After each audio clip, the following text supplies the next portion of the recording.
Hello students, we are here for a quick recap of the topic admission of partner. तो सबसे पहले चलो समझते हैं कि ये टॉपिक में हमको क्या क्या पढ़ना है. तो let's C summary. So guys, in this topic we have to revise ratios and in that आपको पढ़ना है sacrificing ratio and new profit sharing ratio.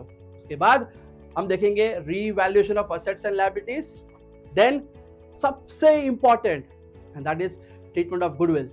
And then treatment of undistributed profits and losses. So let us start with the first point and that is ratios. So let's understand first how to calculate sacrificing ratio. Let's see. So guys, एक sum है यहाँ पे. Pramod and Vinod are partners sharing profits and losses in the ratio of 3:2. Two partners, old partners, Pramod and Vinod, and their old ratio is 3:2, which is given in the sum. Then, after admission of Ramesh, the new ratio of Pramod, Vinod and Ramesh is 4:3:2. So we have a new partner Ramesh and Ramesh के admission के बाद the new profit sharing ratio is 4:3:2. So here we have to find out sacrificing ratio. Guys, come on, what is sacrificing ratio equal to? Yes, sacrificing ratio is equal to old PSR minus new PSR, that is old profit sharing ratio minus new profit sharing ratio. So both are given to us. Let's apply the formula and let's find out sacrificing ratio. Let's start with Pramod. So we have Pramod ka old share is 3/5 minus Pramod ka new share is 4/9. So we have to take LCM here and the LCM is 45. It's just across multiplication and we have 27 minus 20 upon 45, which is equal to 7/45. Similarly, let's find out sacrifice ratio of Vinod. Let's see. So Vinod ka old share is 2/5 minus Vinod ka new share, which is equal to 3/9. So once again, the LCM is 45. So cross multiply and we have 18 minus 15 upon 45, which is equal to 3/45. Therefore, the sacrificing ratio is 7:3.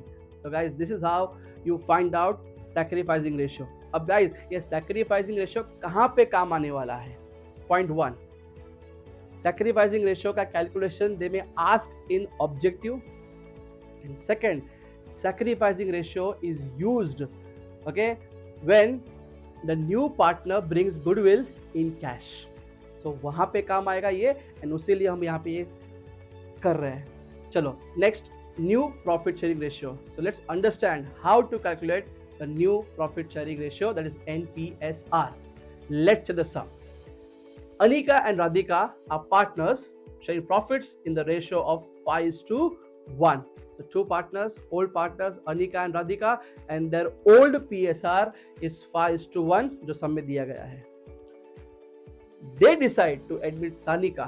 Sanika is a new partner in the firm for 1/5 share. So Sanika is a new partner and नए partner को हमने दिया 1/5 share in future profit. Calculate the new profit sharing ratio and sacrificing ratio. So दो चीज find करना है यहाँ पे, NPSR and sacrificing ratio. Let's see. So first, step number 1, we have to find out the balance of share or remaining profit, which is equal to 1 minus new partner share, right? So step 1, so 1 minus new partner का share जो दिया है 1/5. So 1 minus 1/5, which is equal to 4/5. Now guys, 4/5 is the remaining share. अब guys तुम मुझे बताओ, out of total profit 1, अगर हमने 1/5 सानिका को दे दिया तो बचा 4/5. किसका? 4/5 will be, बोलो इसका 4/5. yes, 4/5 है ओल्ड पार्टनर्स का एंड दैट इज वाई ये जो 4/5 है ना बच्चा, वो 4/5 ओल्ड पार्टनर्स लेके जाएंगे in their old profit sharing ratio. So step number 2, yes, we have balance of 1, that is remaining share 4/5 into old profit sharing ratio. So let's find out the new share of Anika, which is equal to 4/5 into old PSR. तो check करो guys, old PSR कितना आने का, it's 5/5:1, right? So it is 5/6 which is equal to, yes, it is 20/30. Similarly, let's find out राधिका's new share. So 4/5 में से राधिका का कितना share, जितना उसका ओल्ड PSR है, right? So 4/5 into 1/6 which is equal to 4/30. Yes. Now guys, we have to find out new profit sharing ratio, right? And to express that in the new profit sharing ratio, the denominator of all the partners should be same. Now see, Anika 20/30, Radhika 4/30, and Sanika का share दिया है 1/5. Now denominator should be same, right? Yes. So here we have to equalize the denominator of Sanika's share. So it is very simple. So 1/5, yes, into 6/6, which is equal to 6/30. So now the new profit share ratio is 20/30 is to 40/30 is to 6/30, and which is equal to 10:2:3. So guys, this is how you calculate new profit sharing ratio. Now in the given question, they have also asked us to find out sacrificing ratio. Now guys, एक shortcut बताता हूँ. See, sacrificing ratio find करने के लिए दो element चाहिए, old PSR, new PSR. ठीक है?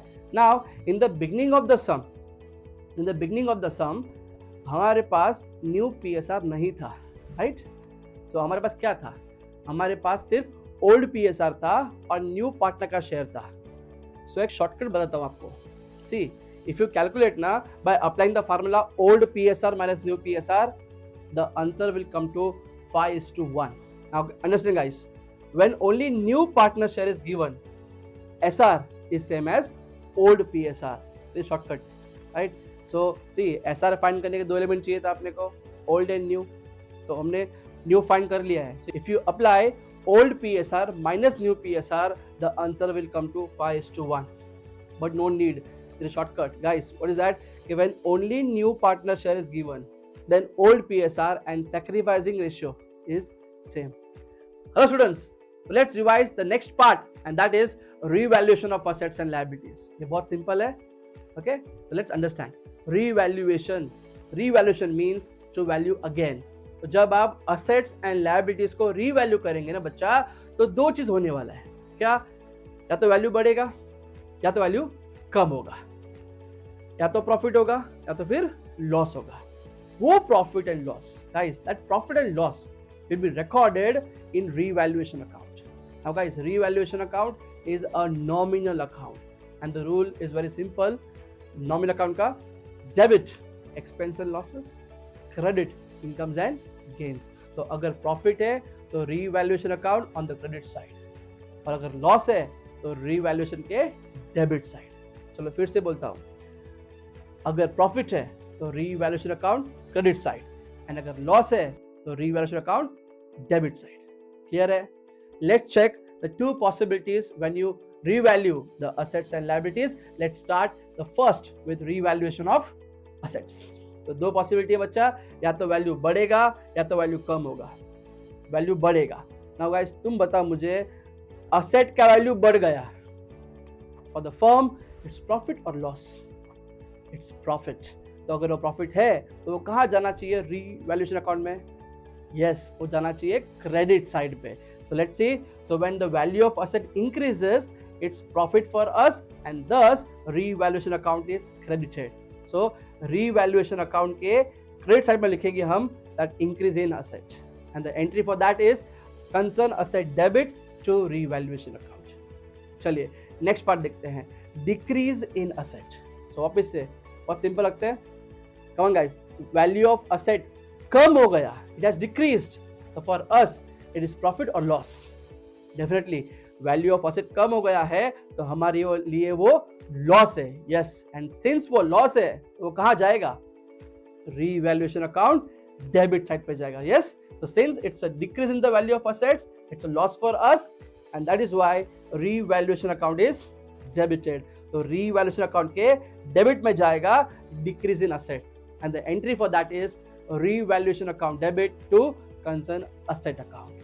तो ये रहा रीवैल्यूएशन ऑफ असेट्स का दोनों possibility. Let's see the next one, that is revaluation of liabilities. So दो पॉसिबिलिटी है, इंक्रीज एंड डिक्रीज. नाउ आप बताइए, चलो पहले लायबिलिटी का वैल्यू बढ़ गया, द फर्म इट्स प्रॉफिट और loss? It's a loss. Liability कम हो गया, it's a profit. Let's see. So increase in liability for the firm it's a loss, and that is why अगर वो लॉस है तो revaluation account is debited, right? And the entry for that is revaluation account debit to concern liability account. Second possibility is कि liability कम हो गया. Yes, कम हो गया. सो लायबिलिटी कम हो गया तो फर्म के लिए अच्छी बात है ये. तो the firm it's a profit. So अगर प्रॉफिट है तो वो कहाँ जाना चाहिए? वो जाना चाहिए रीवैल्यूएशन अकाउंट के क्रेडिट साइड पे. यस, तो लेट्स सी द इफेक्ट्स. तो गाइस, पहला लायबिलिटी इंक्रीज हुआ for the firm it's a loss, वो जाना चाहिए डेबिट साइड में. So increase in liability is debited.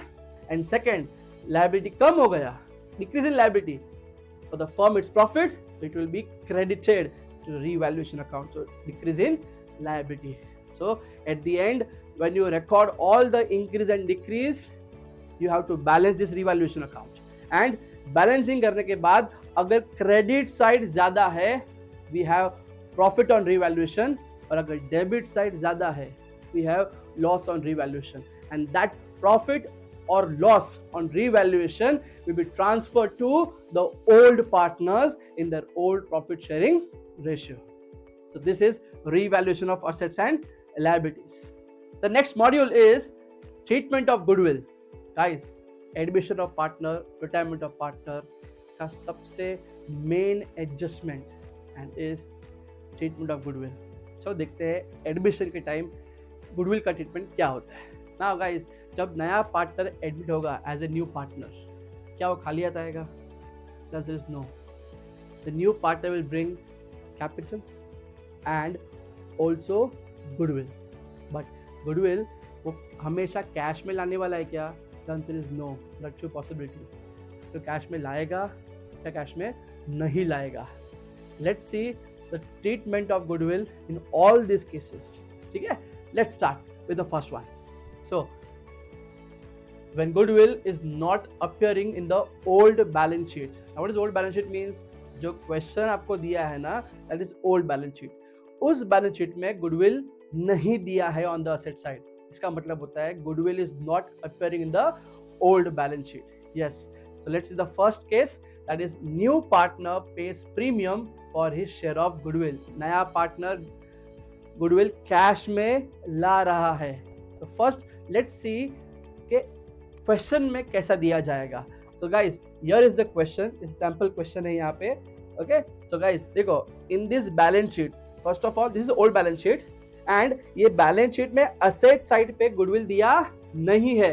Case one, that is goodwill is not appearing in the balance sheet, that is old balance sheet. Yes, now see if you check ना guys, this first point, she is to pay, that is Rashmi is a new partner, and Rashmi is to pay 50,000 as her capital and rupees 20,000 as her share of goodwill. It is given in the question that the new partner is bringing cash for goodwill.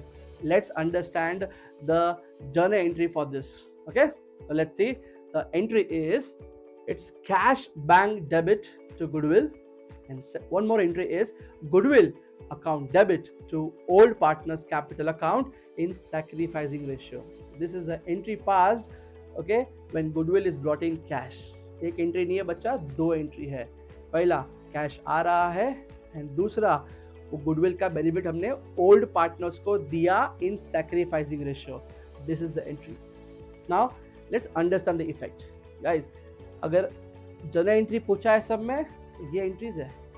But अगर they are asked us to prepare account and balance sheet, तो कैसे दिखेगा ये? तो first entry का effect है, we will add to cash और bank account, जो भी दिया है वहां पे कैश और बैंक में ऐड करेंगे. एंड सेकंड इफेक्ट, पार्टनर्स के कैपिटल अकाउंट के क्रेडिट साइड में ओल्ड पार्टनर्स के अकाउंट में हम ये बेनिफिट डिस्ट्रीब्यूट कर देंगे इन सैक्रिफाइसिंग रेशियो. तो सैक्रिफाइसिंग रेशियो यहाँ पे काम आता है. ठीक है. So this is case number 1. This is point number 1. Okay, when new partner brings cash for goodwill. Now question में और एक चीज दिया जाएगा यहाँ पे कि नया पार्टनर कैश लेके आ रहा है. That's the first point. और कुछ नहीं बोला उसके बाद. ठीक है. सेकेंड पॉसिबिलिटी इज कि वो कैश ला रहा है एंड वहां पे और एक पॉइंट दिया गया है हमें that the cash brought in for goodwill is withdrawn by old partners. तो जो कैश नया पार्टनर गुडविल के लिए ला रहा है वो ओल्ड पार्टनर से विड्रॉ कर दिया.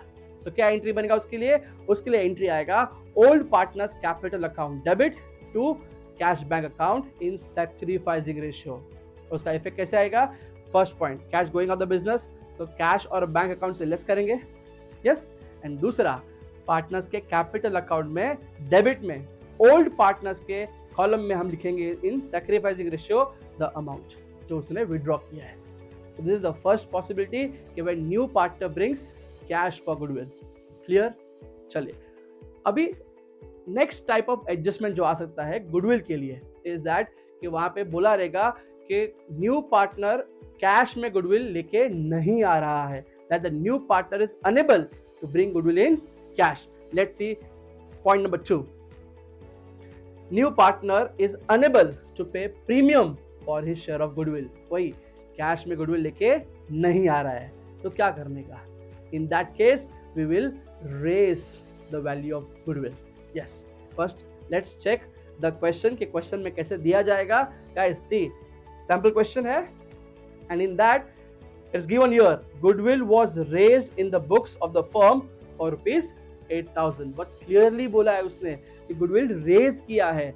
एंड गुडविल रेज कब करते हैं हम? जब नया पार्टनर गुडविल कैश में लेके नहीं आता है. ठीक है. So goodwill is raised at full value. So the entry for that is goodwill account debit to old partners capital account in old profit sharing ratio. Yes, this is the entry. Now guys, point to remember here. सम में अगर सिर्फ इतना ही बोला है कि goodwill को raise करना है, राइट ऑफ नहीं करना है, सिर्फ रेज, तो गाइस गुडविल का इफेक्ट आएगा तुम्हारा बैलेंस शीट पे. Goodwill will appear in your new balance sheet. Yes. तो इसका इफेक्ट कैसा रहेगा? गुडविल आएगा तुम्हारा बैलेंस शीट के असेट साइड पे एंड सेकंड इफेक्ट जाएगा ओल्ड पार्टनर्स के कैपिटल अकाउंट के क्रेडिट साइड में इन old profit sharing ratio. Yes.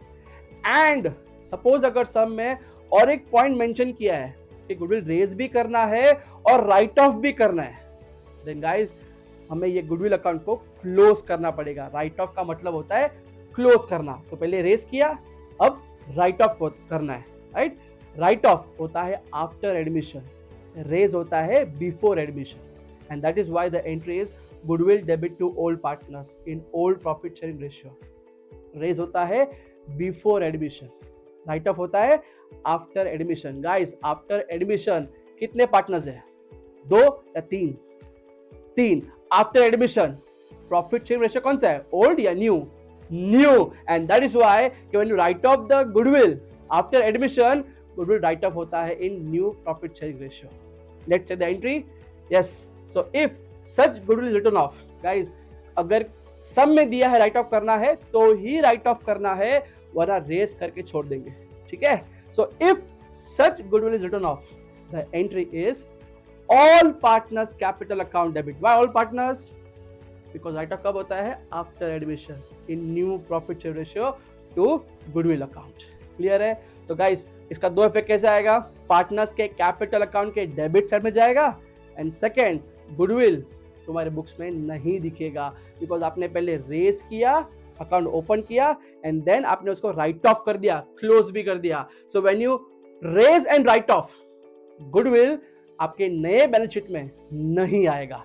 Okay. सो अगर सिर्फ रेज करते हो तो आएगा balance sheet asset side and if right of that it will not appear in the new balance sheet. Are you getting it? The case number 2, raise and write off. Let's see the next possibility. When goodwill is appearing in the old balance sheet. Guys, case number 2, situation ही बदल दिया. क्या? कि goodwill हमारे old balance sheet में दिया गया है. It's very simple. Let's keep it simple. ठीक है? चलो चेक करते हैं. ये है sample question.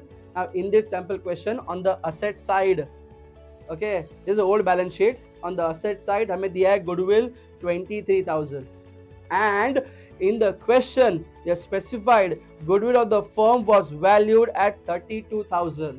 now goodwill को रीवैल्यू किया है. गाइस बात बताओ, एकदम सिंपल, ठीक है. Just treat goodwill like a normal asset, ठीक है. इंक्रीज डिक्रीज, वैल्यू बढ़ेगा या वैल्यू कम होगा, right. But guys that increase and decrease of goodwill का इफेक्ट रीवैल्यूएशन अकाउंट में नहीं आएगा.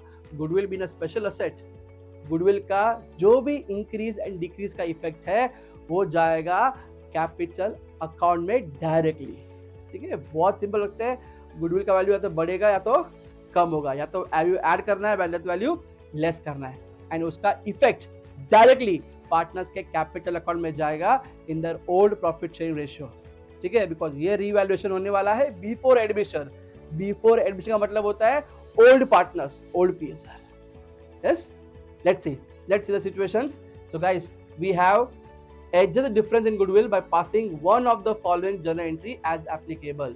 Yes, so guys, in the given scenario, okay, the value of goodwill was 23,000, that is old value. In the adjustment it was given goodwill was revalued at 32,000, that is new value.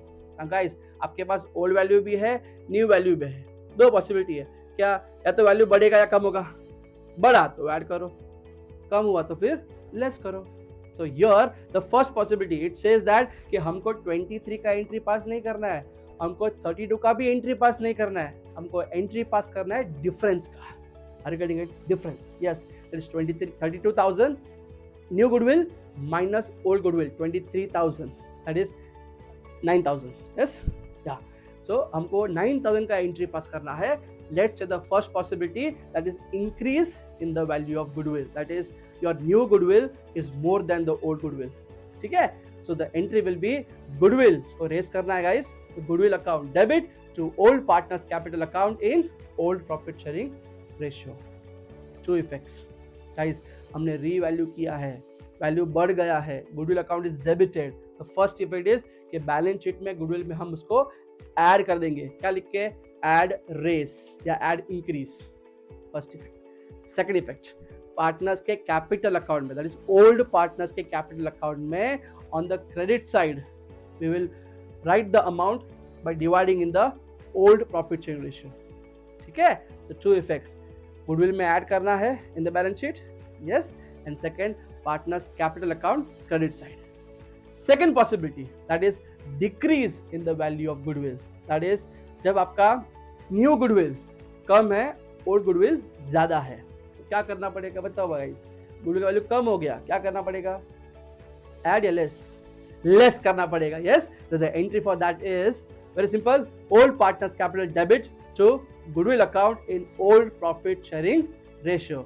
Two effects, first goodwill को कम कर दो तो less from goodwill, and second effect partners के capital में debit side में इन old profit sharing ratio amount divide हो जाएगा old partners में, ठीक है.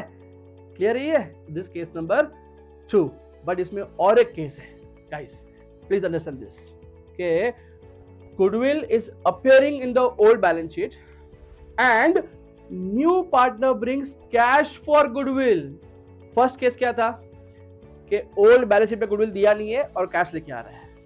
सेकेंड केस था कि गुडविल बुक्स में दिया है एंड वो कैश में भी लेके आ रहा है, तो क्या करने का.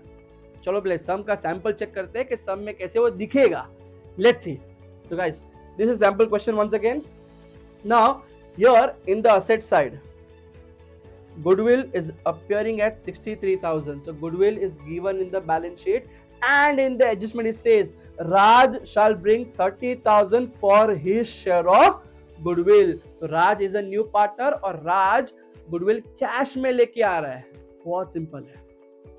फर्स्ट स्टेप नंबर 1, सबसे पहले तो बच्चा ये ओल्ड गुडविल को बुक से निकाल दो, राइट ऑफ कर दो. तो स्टेप नंबर 1, ओल्ड गुडविल को राइट ऑफ करना है.